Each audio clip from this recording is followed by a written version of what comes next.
corresponding wet lab data, which you saw on the previous slide, is shown here for comparison. They obviously correspond quite nicely together. This is the first step of our design, build, test cycle. Our next step is obviously, because the change in GFP change in GFP when DCM is added could be improved.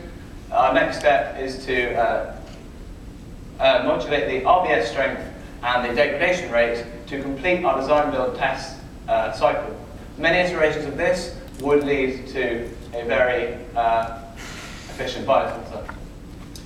So, something that we stumbled across when looking at this regulatory network involves looking at a ratio of expression between the pDCMR promoter and the pDCMA promoter, which you'll see on the BioBrick registry very soon. So here, if we look at expression, you can see that upon addition of that regulatory protein DCMR, there is a significant increase in that ratio. So a researcher could take this bidirectional promoter that we'll be submitting soon, insert gene A on one side, gene B on the other side, and then through the expression of DCMR, modulate that ratio to study stoichiometric relations. The final strand of our waste disposal unit is to optimize DCM turnover in our chassis.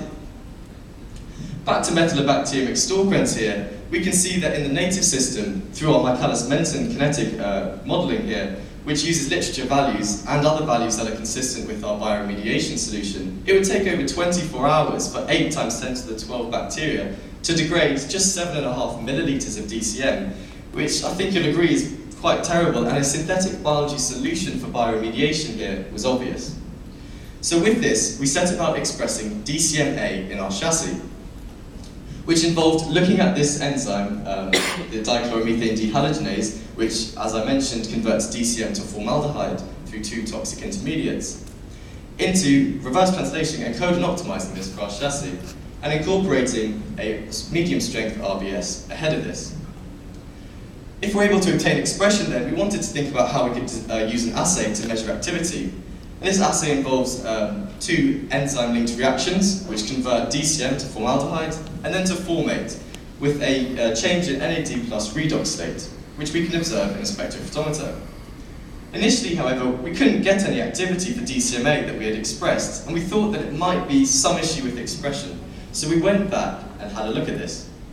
So we made this construct here with SFGFP fused to our DCMA gene and driven by a T7 IPTG inducible promoter. You can see from our Western blot here with anti-GFP antibodies that we were able to obtain expression in this scenario, and is backed up by our fluorescence data at various IPTG concentrations. So we're now at a stage where we can go back and retry our assay with these new optimized expression conditions. So then once we're able to obtain expression, we wanted to conceptually think about how we could then increase DCM turnover in our chassis. And this took a 3-strand approach. The first of which would be to use hypermutagenic PCR to generate many sequence variants, transform these, and grow them on a DCM minimal media plate, the largest colonies on which would be selected for and run through our assay. This could be iterated many times over to increase the activity of DCMA itself. The second strand of this uses microcompartments, and we built on the work of the Dundee iGEM team from 2011. The idea of this is to limit the exposure of those toxic intermediates I mentioned to the rest of the cell, and thereby protect the cell from damage. We were able to express these microcompartments and successfully target GFP into them to prove that they could work in our chassis.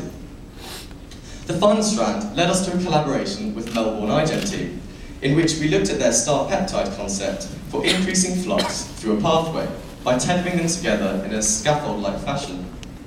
Our various